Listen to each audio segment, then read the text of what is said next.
Nah, sekarang kita akan memperkenalkan metode pengukuran kinerja dengan menggunakan pendekatan 4 kuadran.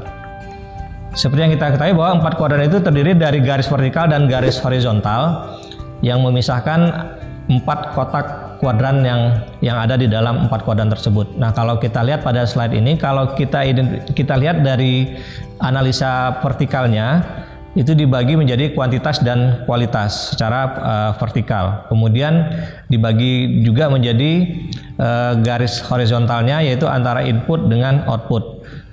Input adalah effort atau apa yang digunakan. Kemudian kalau output adalah efek atau apa yang dihasilkan. Nah, kombinasi antara input, output dengan kuantitas kualitas inilah yang menjadi 4 kuadran di dalam pengidentifikasian indikator kinerja.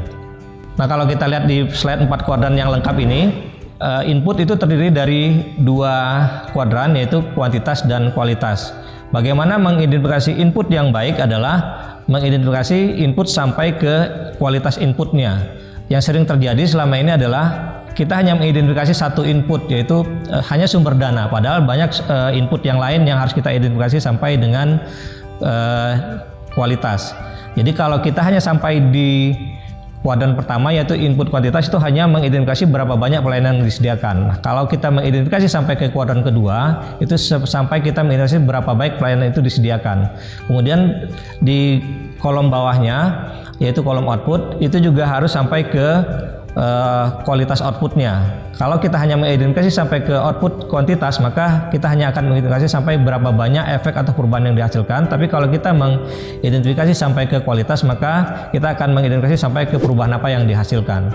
Nah, ini kalau kita lihat dari kualitas mengidentifikasi indikator kinerja, kalau kita hanya sampai di kuadran pertama, yaitu hanya sampai mengidentifikasi input atau effort yang berbentuk kuantitas, itu adalah tahapan paling sederhana dalam 4 kuadran.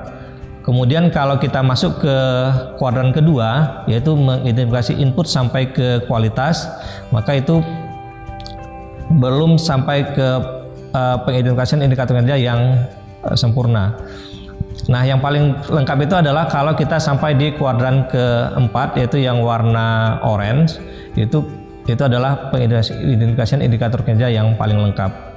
Nah, ini contoh-contoh indikator kinerja baik input ataupun output yang lengkap ya. Kalau yang di kuadran pertama itu hanya mengidentifikasi dari sisi jumlah atau dari sisi kuantitas seperti yang disebutkan tadi, input yang dari sisi jumlah, misalnya input berbentuk berapa banyak klien atau konsumen yang dilayani atau berapa banyak kegiatan yang bisa dilakukan berdasarkan jenis kegiatan. Nah, kalau kita masuk ke kuadran kedua, itu sudah mulai ke kualitas dari inputnya, bisa salah satu indikatornya misalnya dengan persentase. Misalnya rasio klien dengan staf, atau kalau untuk bidang pendidikan rasio siswa dengan guru, rasio ruang kelas dengan jumlah siswa yang tersedia. Kemudian kalau untuk kegiatan, jumlah kegiatan yang bisa dilaksanakan selama setahun. Kemudian kalau dari sisi lainnya misalnya persentase tindakan tepat waktu, kemudian persentase klien menerima seluruh pelayanan dan segala macamnya. Nah, kemudian kalau dari sisi output, kalau output kuantitas itu berupa misalnya kalau dia kegiatan training, berapa banyak peserta yang dilatih. Itu baru sampai dari sisi kuantitas. Tapi kalau kita masuk ke kuadran keempat, itu sudah ke kualitas. Misalnya contohnya persentase keterampilan atau pengetahuan yang berhasil ditingkatkan dari hasil pelatihan, atau persentase perubahan sikap, perilaku, atau kondisi. Nah, ini contoh-contoh pengukuran input dari sisi kuantitas.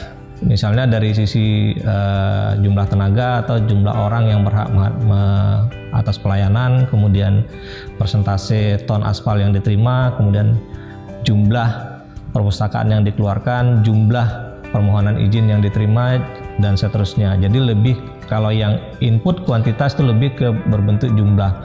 Kemudian kalau yang ke kualitas itu lebih berbentuk persentase seperti rasio tenaga ahli, rasio staf dibandingkan jumlah penduduk yang dilayani, dan seterusnya. Sedangkan kalau dari sisi output, kalau output kuantitas misalnya jumlah keluhan yang diterima, kemudian jumlah permohonan yang diizinkan, jumlah perizinan yang dikeluarkan, jumlah ton material yang didistribusikan, jumlah inspeksi yang dilakukan, dan jumlah orang yang hadir kalau untuk kegiatan training dan segala macamnya. Kemudian kalau dari sisi kualitas, nah kualitas inilah yang nanti menjadi outcome dari suatu kegiatan, misalnya persentase pengurangan kecelakaan lalu lintas, kemudian persentase kenaikan badan usaha baru, persentase jumlah usaha yang mati peraturan, atau persentase pengurangan siswa yang putus sekolah ini kalau untuk yang bidang pendidikan, kemudian jumlah persimpangan yang bebas macet pada jam yang padat.